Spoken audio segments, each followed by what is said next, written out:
Hello, let's create a bass line. So I'm going to take a preset from Wavetable called Able Bass, and I'm going to drag that onto a new track.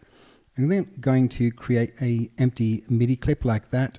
And then I'm going to go in and select stacks. So what we're going to do is going to select the main section here, and then we're going to select a chord like that. And then we're going to click onto this next section there, and we'll select a different sound like that, and then we'll select another section and we'll select another sound, but we'll change the root, but we're going to invert it by 1 so they're not too far away from each other. And then lastly, we're going to create a 4th chord with a different root, and we can invert that down 1. So as you can see, there's not much change in terms of the distance. So obviously this is a mono instrument and it will only play 1 note at a time.